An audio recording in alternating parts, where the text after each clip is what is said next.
Buen día, camaradas. Juan de Ecuador, Santino, Sergio y Carlos de Argentina. Hoy la idea es trabajar en la conferencia un tema muy importante, que es el de las drogas, tanto en un repaso histórico como en la actualidad, el impacto de la juventud, y como mito que se dedica la burguesía a atacarnos, a referentes comunistas o referentes progresistas en la región, como la FARC, Diosdado Cabello, Fidel Castro, acusándonos de narcotraficantes. Te cedo la palabra, Juan, para que hagas un repaso histórico. Ok, muchas gracias, Martín. La idea es desmitificar, sacar un mito que el capitalismo y la derecha tienden a insistir en que gobiernos socialistas y regímenes socialistas se lucran, favorecen y son cómplices del narcotráfico. Y como ya veremos, históricamente y en la realidad, eso no se da así. El narcotráfico no se da de la noche a la mañana. Esto ha sido un proceso histórico que su antecedente más inmediato ya se encuentra en las guerras del opio que llevó a cabo Gran Bretaña contra China. Esas guerras que se iniciaron por 1834 se debían a una contradicción capitalista en la medida. Una vez que llegaron los chinos al imperio, los británicos al imperio chino, comenzaron a comprar las porcelana y todo lo que significa artículos suntuosos, producto de la cultura china. Y obviamente ellos trataban de venderle o hacer un tipo de cambio por estos artículos. Pero los chinos no necesitaban nada de los productos occidentales y la única manera que le exigían era que paguen en plata, en dinero, ¿ya?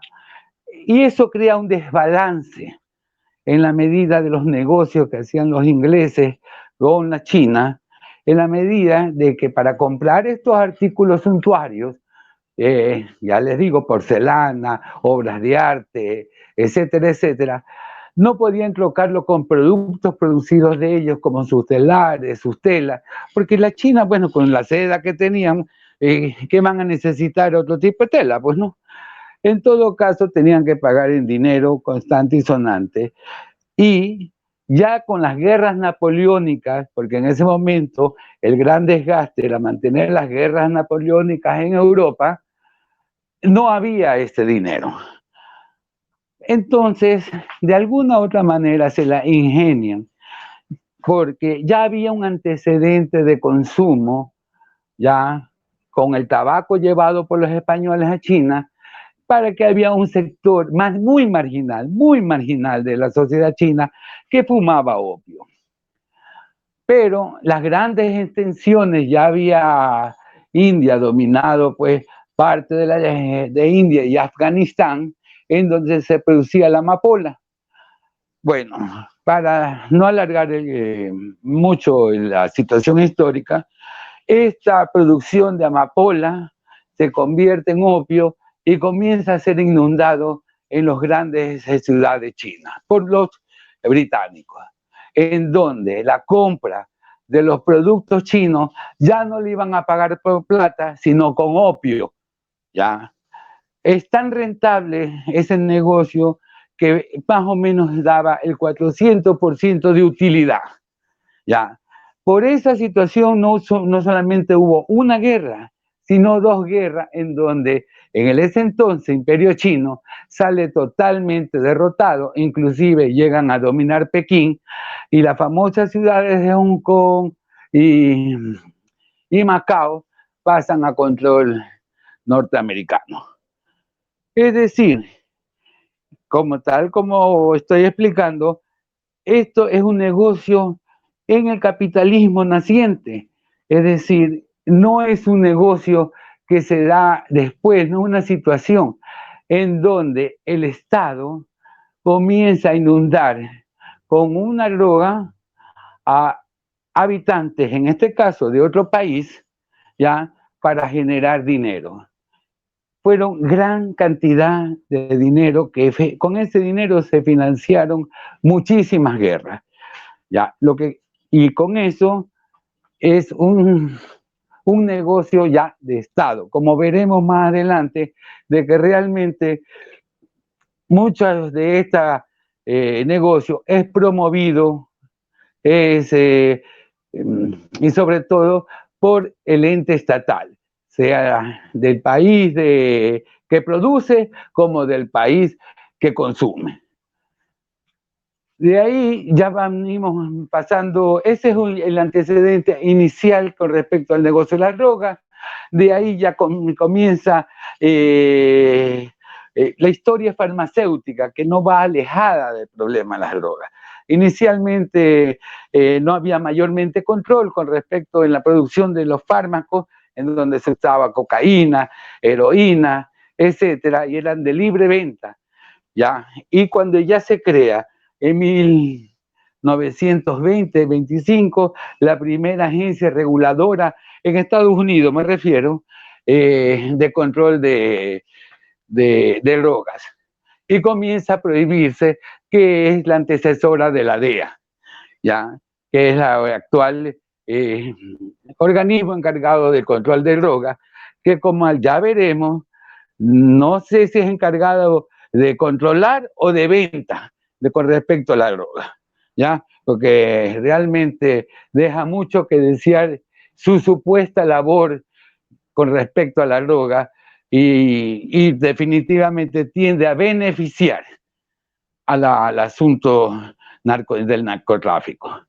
Porque si no fuera así, imagínense ustedes que los dos países en donde se produce la mayor cantidad de droga y se cultiva, que es Colombia, en el caso de la producción de coca, y Afganistán, en caso de la producción de opio y heroína, son países que están totalmente dominados por los Estados Unidos, pues.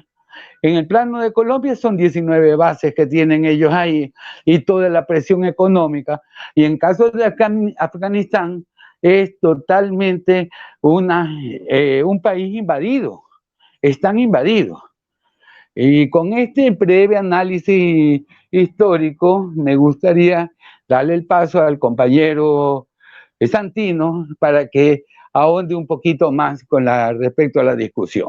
Paso, compañero. Buenos días, camaradas.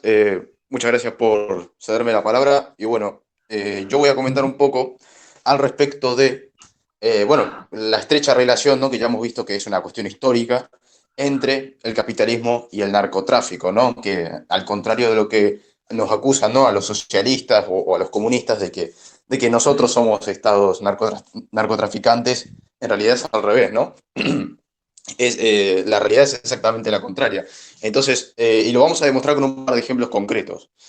Por ejemplo, este año en Colombia se filtró una llamada telefónica que revela la compra de votos por parte del capo de la droga, José Hernández, ¿no? Alias Ñeñe, que bueno, es un narcotraficante que murió el año pasado, a favor de la campaña del presidente Iván Duque, que es el actual presidente de Colombia, ¿no?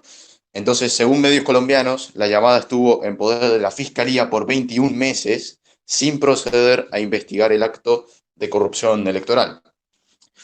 Bueno, Duque y el expresidente Uribe, a quien la Corte Suprema de Justicia le había abierto el jueves una indagación preliminar, fueron mencionados en unas conversaciones grabadas por la policía al ganadero José Guillermo Hernández, ¿no? Que como dijimos era conocido como Ñeñe, y que se presentaba en redes sociales como amigo del actual mandatario. Entonces aquí lo que podemos observar claramente es que, bueno, ya lo sabíamos, es algo evidente, pero hay una relación extremadamente estrecha entre el Estado colombiano actual y los líderes de la producción, los líderes del narcotráfico en Colombia. De hecho, el cultivo de coca alcanzó este año en Colombia las 212.000 hectáreas, unos 524.000 acres, lo que constituye un incremento de casi 2% respecto a las 208.000 hectáreas del año pasado, según las cifras. Es decir, la producción potencial de cocaína pura aumentó a 951 toneladas, un alza del 8%. Y bueno, ¿qué decir con respecto a esta droga? Colombia, lógicamente, es el país que más importa capital de Estados Unidos, capital narcotraficante, ¿no? Por lo tanto, Colombia es como el mayor productor en Latinoamérica. Entonces, un tercio de la producción de cocaína de Colombia se exporta hacia Ecuador y de allí salta directamente hacia otros mercados que se encuentran en Estados Unidos y Europa, ¿no? Esto según información de Insight Crime, que es una organización que justamente investiga las rutas del narcotráfico en Latinoamérica y en otros países, ¿no? Entonces, podemos decir que básicamente el Ecuador, gobernado actualmente por Lenín Moreno, es una autopista de droga que posee concretamente dos rutas principales, que son la del Océano Pacífico y la de la Amazonia. Eh, Luego decir también, en junio del año pasado, se detuvo a uno de los miembros de la comitiva de Bolsonaro, el actual presidente de Brasil, con 39 kilos de droga en Sevilla, ¿no? Que era un sargento del Grupo Especial de Transporte de la Fuerza Aérea de Brasil. El gobierno de Bolsonaro no solo ha suspendido desde su comienzo las políticas sociales de reducción de daños basadas en eliminar el impacto del consumo de drogas, sino que también impuso recientemente la falsa opinión de que el problema de la droga es culpa de los consumidores y no de los productores, ¿no? En el caso de Brasil, su principal problema es el crack, ¿no? Que está asociado a la pobreza extrema y a la discriminación. Y bueno, así ocurre también en otros países, no solamente en estos tres, digamos, pero estos tres serían como los principales donde el problema de la droga está estrechamente vinculado al hecho de que estos países están muy sometidos al dominio de Estados Unidos y al dominio del capital financiero internacional en general. Y como Colombia es el país de la región latinoamericana más sometido directamente al imperialismo de los Estados Unidos, lógicamente, bueno, como dijimos, es el principal país importador de capital estadounidense para la producción de drogas, que luego se exporta a Ecuador, Brasil, etcétera, ¿no? Entonces, en conclusión, lo que podemos sacar en conclusión es que el capitalismo promueve la producción y el consumo masivo de drogas, básicamente de dos formas. Primero, por medio de la explotación capitalista, ¿no? De los obreros empleados, y por medio del paro forzado, el capitalismo produce una enorme masa de pobres extremadamente desfavorecidos que, lógicamente, para olvidarse de su miserable realidad, están dispuestos a consumir drogas. Y en segundo lugar, como la industria legal es un negocio cada día menos y menos rentable para la inversión, lo cual ha sido estudiado, por ejemplo, por Marx, ¿no? En su obra El Capital justamente señala cómo el capitalismo, cómo la tendencia de la tasa de ganancia es decreciente. Entonces, como la industria legal es cada día menos rentable para los capitalistas, de ese modo se produce una masa de enormes capitalistas multimillonarios que para obtener ganancias descomunales están dispuestos a producir droga. Y bueno, por otro lado también mencionar que en general al capitalismo le conviene que la población consuma drogas, puesto que constituye una de sus principales herramientas para destruir los cerebros de la gente y así poder evitar que el pueblo se rebele contra la explotación capitalista y se instruya políticamente y económicamente. Y mencionar con respecto a esto, que también es bastante interesante, creo que el movimiento revolucionario internacional tiene que echarle un ojo a este asunto, que es la cuestión de que la droga es simplemente una herramienta más. Hay otras herramientas que emplean los gobiernos capitalistas para intentar, para, para intentar controlar la producción intelectual revolucionaria, ¿no? Para intentar controlar que el pueblo no sea más culto de lo que al capital le conviene, ¿no? Por ejemplo, también podemos mencionar la modificación genética de alimentos, ¿no? Para producir variedades con 40 veces más azúcar y con 40 veces más gluten en la dieta. luego también la producción masiva de medicamentos, ¿no? Lo cual está comprobado científicamente que daña al hígado, que es el que al final del día tiene que dedicarse a digerir esos medicamentos, ¿no? Etcétera, ¿no? Lo cual promueve que en estos últimos años haya habido una epidemia de obesidad, una epidemia de diabetes, una epidemia de enfermedades mentales como el Alzheimer, la depresión, la ansiedad, el estrés crónico, entre otras, ¿no? Así que es bastante interesante que considerar a la droga como uno de los elementos de un sistema que está diseñado para justamente destruirle el cerebro a la gente. Así que muy bien, eso es lo que tenía para comentar, camaradas. Bueno, gracias Santino. Y no nos olvidemos también del alcohol, ¿no? Que es otra droga muy fuerte. Y en este caso legal, ¿no? Camarada Sergio, Carlos, ¿alguno quería tomar la palabra? Hola. Bueno, yo, a ver, Carlos, vos. Mirá, lo único que quiero aclarar, acá hay un trabajo muy interesante hecho por alguien que es diputado actualmente en la provincia de Santa Fe, que es de Rosario, un periodista, que denuncia el tema de la droga desde hace muchos años y cómo ingresa la droga argentina. La droga argentina ingresa porque se pagó, el pago que se le hizo al tercer cuerpo de ejército cuando fue la dictadura de Banzer, a través de 40 mercenarios del ejército, 400 mercenarios del ejército argentino que trabajaron para el golpe de estado de Banzer, y cuando volvieron a Rosario, volvieron y el pago se realizó en droga y fueron quienes comenzaron la distribución de droga en la década del 70 en Rosario en forma masiva por parte del Estado. Y esa es la forma en que ingresa, o sea, así, por eso Rosario hoy es el centro más importante de la droga en la Argentina. Nace de esa forma, hay mucha denuncia por parte de este periodista que es diputado por el Partido Socialista, pero no el socialismo del Wiener, sino el otro Partido Socialista, un Partido Socialista más de izquierda que hay en Rosario, en Santa Fe, y es muy interesante ver todos los videos que él hace. Él ha dado muchas conferencias en la Universidad de Rosario y en distintos lugares.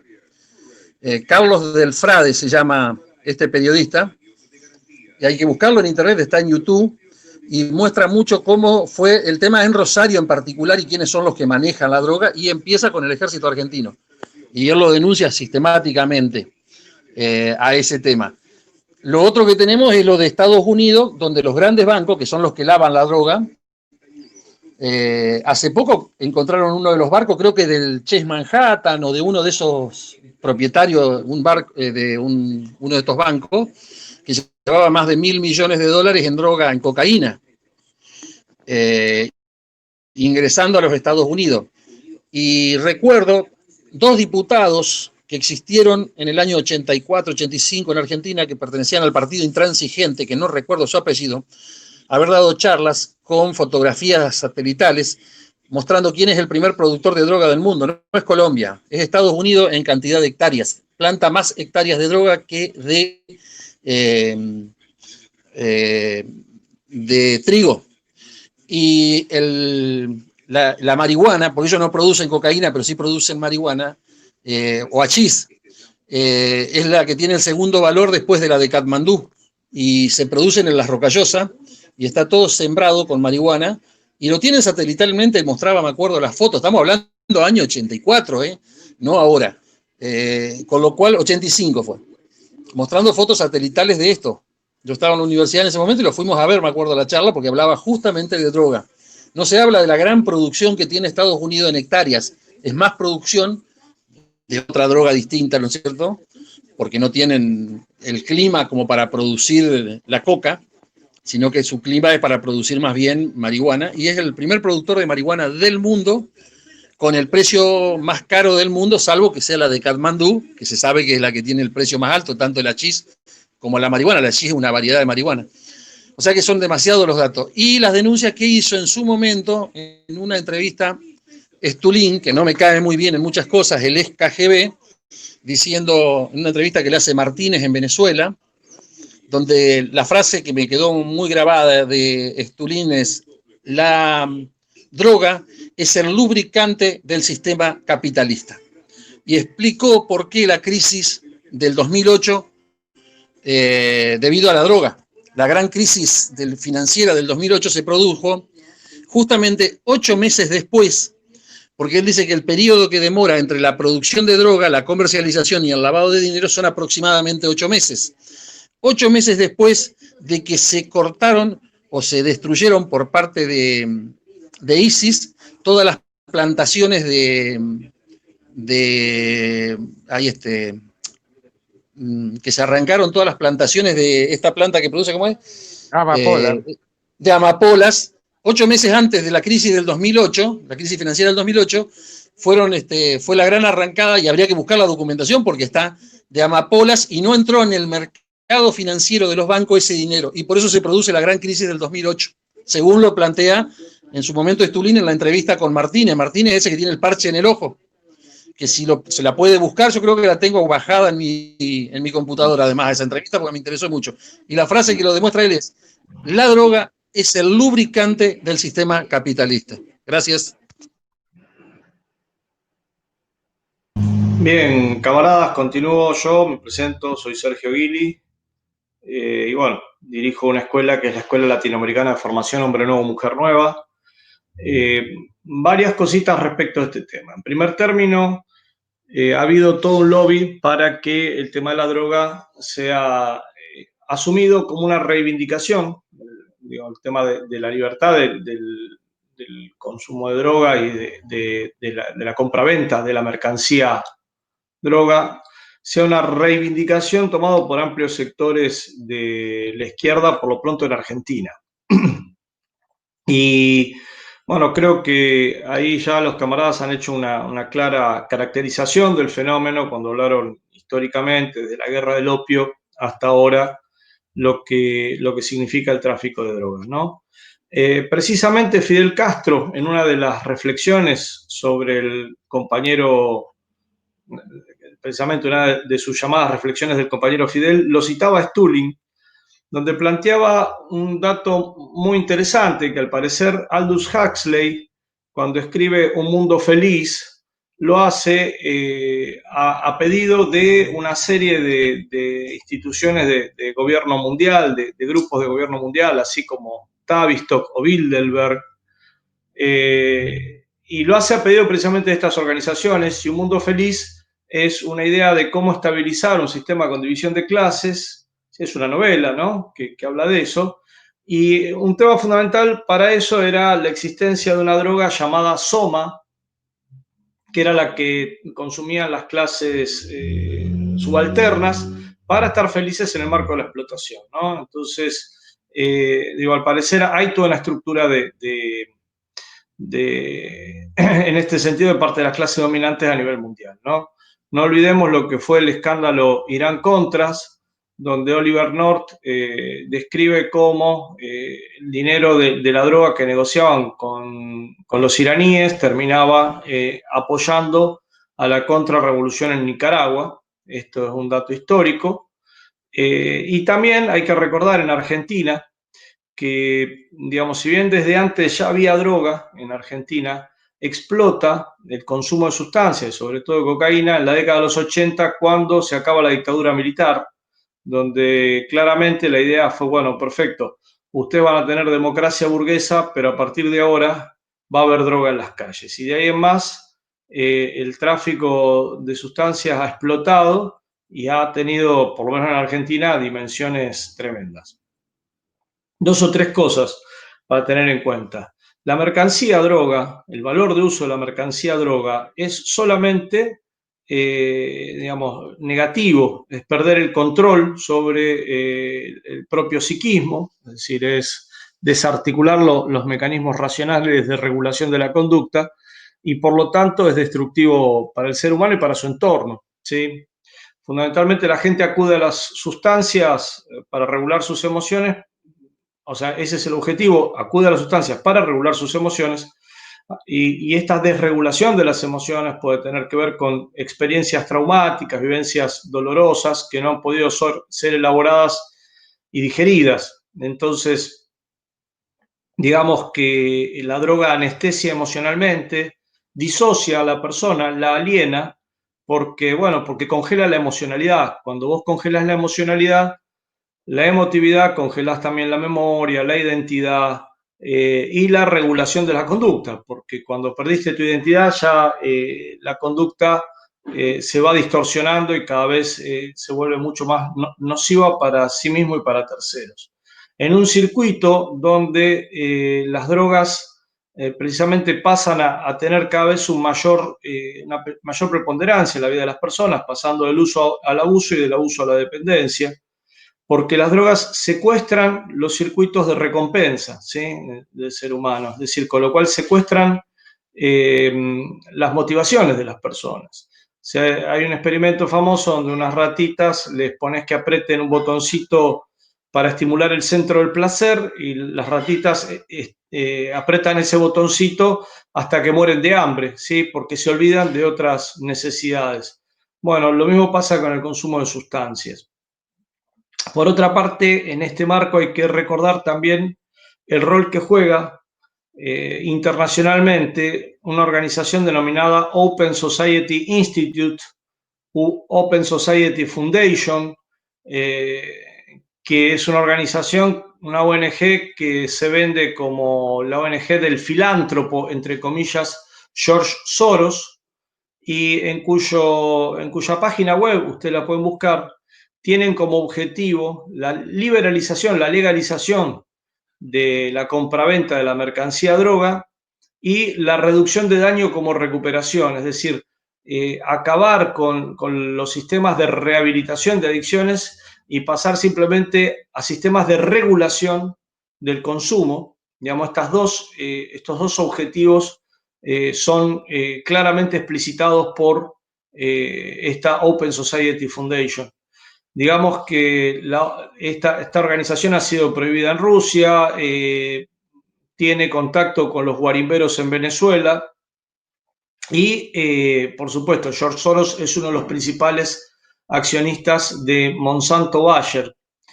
Sí, con lo cual está claro que el objetivo es poder conseguir que haya muchísimas hectáreas en todo el planeta sembrada con droga transgénica, marihuana, cocaína transgénica, que seguramente ya deben tener decodificada, o ya lo tienen decodificada los laboratorios de Monsanto. Digamos que, por lo tanto, la compraventa de la mercancía droga, que es una reivindicación que se vende por izquierda, en realidad es bien de derecha. En Argentina, el primero que tiene plantaciones de marihuana legales es en Jujuy el hijo del gobernador Gerardo Morales, gobernador que de derecha, de ultraderecha diría yo, y que está ligado al establecimiento del golpe de Estado en Bolivia. Entonces, es fundamental que la militancia investigue todas estas cuestiones, que tengamos en cuenta el papel pernicioso que tiene el consumo de sustancias, así como el consumo de alcohol en exceso, y que tengamos en cuenta también los subterfugios y los argumentos falaces que se emplean para vendernos la idea de que la compra-venta de drogas es una conquista de la libertad humana. Muy por el contrario, es un objetivo que tiene el imperialismo para sojuzgar a los pueblos del mundo. Hasta ahí llegué yo. Muchas gracias, compañero. Gracias, Sergio. No sé si alguien quiere agregar algo más o ya cerramos. Te voy a dar cómo lo buscás en YouTube, porque lo acabo de buscar en YouTube a lo del Frade. Pone Desarrollo Histórico del Narcotráfico en Rosario, Carlos del Frade. El título es Desarrollo Histórico del Narcotráfico en Rosario. Y ahí vas Carlos, a encontrar cómo... Después la descripción del video, nosotros ponemos el link directamente, no te preocupes por eso. Ah, bueno, no, te digo para que lo puedas buscar más fácil para poner el link, porque tenés ese y tenés varios más. Hay uno que habla de sistema, narcotráfico, pibes, narcotráfico y violencia 2012. Esto acá analiza el tema de la falta de canchitas de fútbol, cómo se fueron transformando en lugares de construcción de vivienda y dejaron a los chicos en la calle. Hace varios análisis, dictadura, educación y macrismo con el tema de la droga. O sea, tiene una cantidad de datos muy interesantes porque es un estudioso del tema, es un periodista. Él investigó mucho el tema. Fue amenazado por todos los del narcotráfico, ¿no? Pero bueno, lo dejo al tema para ustedes. Gracias. Bueno, perfecto. ¿Alguien quiere agregar algo más, camaradas, o cerramos la conferencia?